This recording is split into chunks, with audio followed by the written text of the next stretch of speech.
Chanukah Sameach. We're going to continue our learning in Likutei Halachos with Hilchos Chanukah. We're on Halacha Daled. And this teaching is based on Rabbi Nachman's teaching of Torah 67 in Likutei Moran. And Rav Nassan is going to encapsulate that teaching for us here. It says, V'yesh me'ore esh. There's such a thing as the illumination of light and an illumination of fire.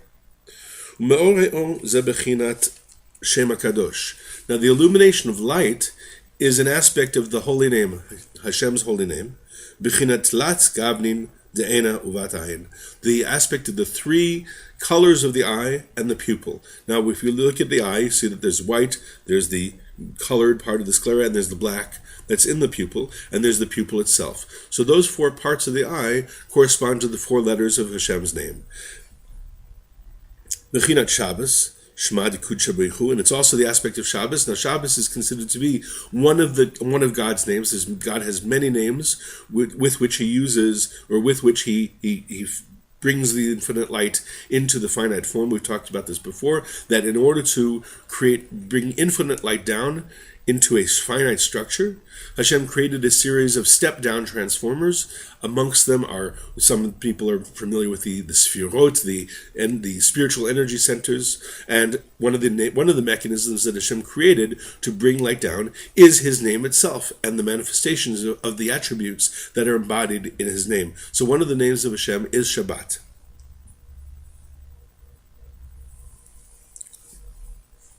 And this name is also the aspect of Bechinat Mochin Tefillin, the aspect of the mind, the brain, the powers of the brain, which are called Chochmah, Bina V'dat, wisdom, understanding, and knowledge, and the Tefillin, which are the spiritual, physical embodiment of these powers of mind, of brain that come down. And when we put on tefillin in our head and our arms, we draw and access the powers of spiritual mochin, the powers of the wisdom, understanding, and da'at to come into our experience more and more.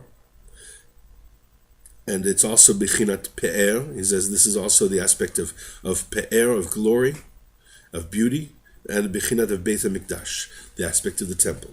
So these are the concepts that Rabbi Nachman ties together in Torah 67. If you'd like to see these more in detail, I suggest looking at Likutei Moran, Torah 67. But Rabbi Nassan is going to take these concepts from Rabbi Nachman and apply them to the holiday of Chanukah.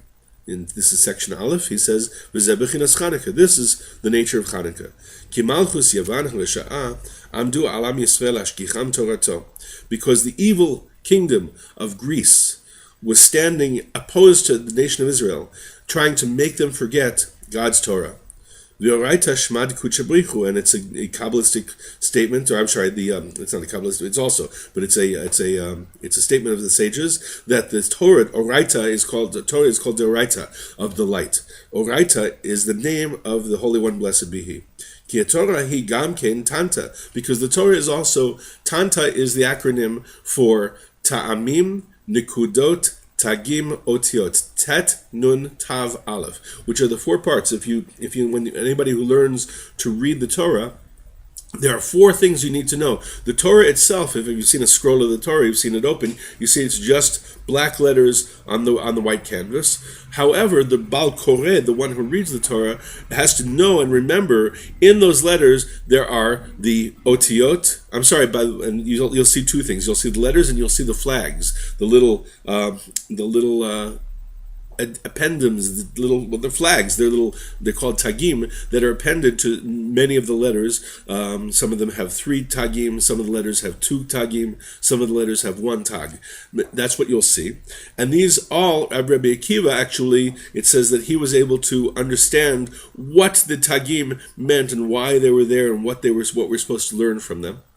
But the Bal Koreh, in addition to seeing the letters and the tagim, will also have to know the ta'amim, which is also called the trope, or the notes, how to sing, also called the cantillation, how to sing the Torah, how to chant the Torah, and the nikudot, which are the vowels, which go with the letters and complete the word.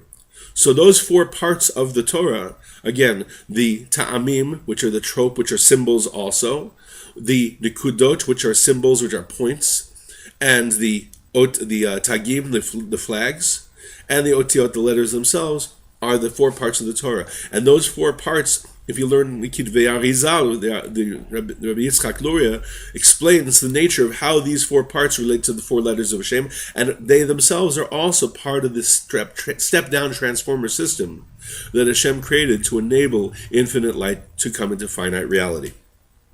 So these are all the Torah is also Tanta, Shem Tlat Gevanim Be'ena Vatayin, and again these four things are related to the three colors of the eye and the pupil. And the Greeks wanted to cause God to be forgotten and cause His Torah to be forgotten and to cover up God's great name. And the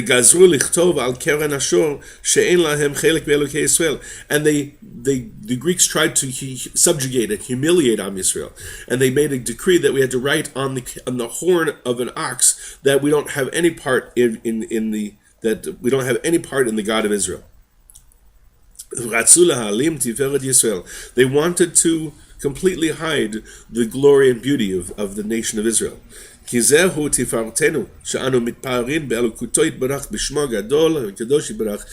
our beauty, that we glorify, that we bask in the godliness of the Creator, that we bask in His awesome power, and that we're connected, that we're called His chosen people. This is our beauty, this is our glory, and the Greeks wanted to destroy that. Bechinat et Hashem he'amarta. That's a verse that says that you have said, that you have caused to be said Hashem. Lashon Hitparud, which he says this is a language of beauty. This he'amarta language that said, it could just say amarta, you said, but it's a he'amarta. It's an unusual form, and he says that this is a language of beauty. Sha'anu mitparin b'shmo gadol yitbarach ala Torah shehu bechinat tiferet Yisrael. That we are beautiful within the name of Hashem, His great name, great and blessed name, upon the Torah, which is the aspect of the beauty of Am Yisrael. And we say, everybody knows that the Torah, the Bible, anybody who knows a little bit about religion knows that the Bible, that everybody seems to hold by, even in its changed form, Hashem Yerachem, but they know that this Bible, the Tanakh, the Torah, came from Am Yisrael. This is our connection. It is our book. And other nations, the Christians, the Islam, have taken this and made it suit their own purposes, because they wanted also to feel important and connected to God, which is in its foundation a good thing. However, what they did is took it, manipulated it, and made it say what they wanted to say, so that they could claim to be God's chosen people. But even with that, they acknowledge and know that the foundation of where this Torah, where this Bible came from, is Am Yisrael. So the Torah is our beauty as well. They wanted to cover this up, God forbid. Which is the aspect of hiding the beauty and the glory and the beauty of Am Yisrael. The aspect of also the hiding the illumination of light, Shem Bechinat Shem HaKadosh, which is the aspect that we said that the name of the Meorei Or, the illuminations of light, are the aspect of God's holy name. And this is the aspect of what they did when they polluted and defiled all the oils that were in the temple. That these shmanim, the oils, were the enablers, or the source of the foundation of the illuminations of light that were illuminated in the holy temple. And